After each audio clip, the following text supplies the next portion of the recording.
This week, we are going to practice skills related to net and racket games, such as tennis, badminton, and ping pong. We're going to learn how to hold the racket and do a forehand and backhand grip. We are also going to make a homemade racket and net that we can play on. You will need the following material to build your game. The first picture you see is a spatula that will be used for the racket, that is your grip, as well as the shaft of the racket. The second picture you see is optional. This is a chair. You will actually need two, as well as a towel. You'll be using those materials to make your tennis net. The third picture you see is some tape. I use tape to tape the ends of the towel to the chair so that they stay on. I also used tape to tape the body of the racket, which is the paper plate, to the spatula to make a racket. The fourth picture you see is a balloon. That will be our ball for our net game. And the last picture you see is a paper plate. Again, I've already mentioned that. The paper plate will be taped to the end of the spatula so that we have our racket. Here we will learn about the two kinds of grips that you will use in racket games. The first picture you see is a backhand. What you'll see is the knuckles primarily. So that is your first tip. Knuckles are facing the sky. So if you look at myself now, I'm gripping the racket. You can see my knuckles and the face of the racket is pointing directly up. My knuckles are pointing directly up. And when I swing, I'm swinging up to the sky. So again, that's the backhand. You can see the knuckles. And then the next one is a forehand grip. You'll know you're doing a forehand grip when your fingernails are facing the sky. So you can see my fingernails, they're pointing directly to the sky. The face of my racket is also pointing directly up. So that's a forehand grip. And then I flip my hand over, and that is a backhand grip. Backhand, forehand. Notice I did not switch hands. The racket stays in my strong hand. For me, it's my right hand.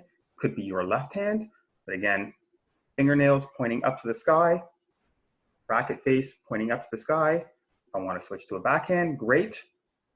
I flip my hand over, sort of like a frying pan, flip it over. And now my knuckles are facing up to the sky. My racket face is pointing up to the sky. Here are some tips you can use when you're practicing keeping the balloon up in the air using your forehand and backhand.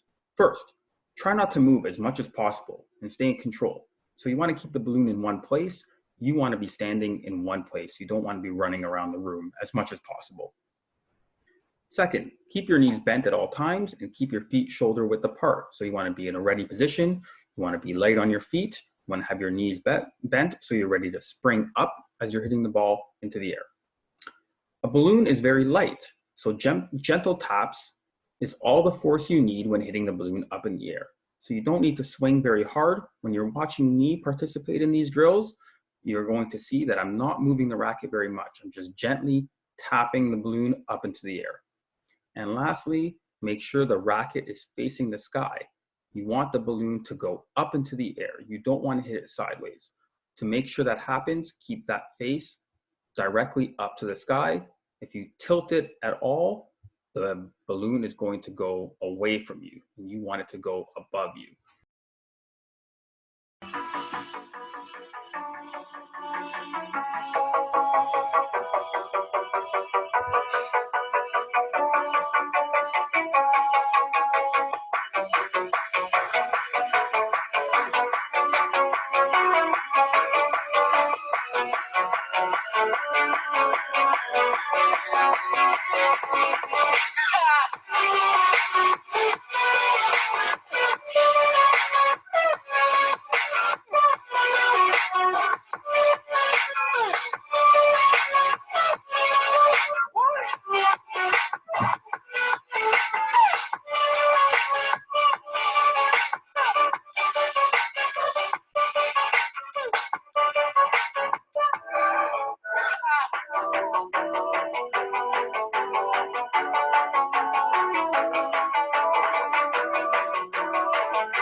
in this last segment, you're going to see me having a rally over a net by myself. I don't recommend that you do this by yourself. This is intended to be shown with a partner. I just don't have a partner to practice with, but you're going to get together with a partner on each side of the net. You're going to see that I built my net using the chairs and the towel that I showed in one of the earlier slides. And you're just going to practice trying to hit the ball over the net to your partner. Again, you're going to want to use your backhand, your forehand. You're going to want to move side to side to get that ball over the net. You want to aim up in the air so that the ball goes high up and not straight down into the net.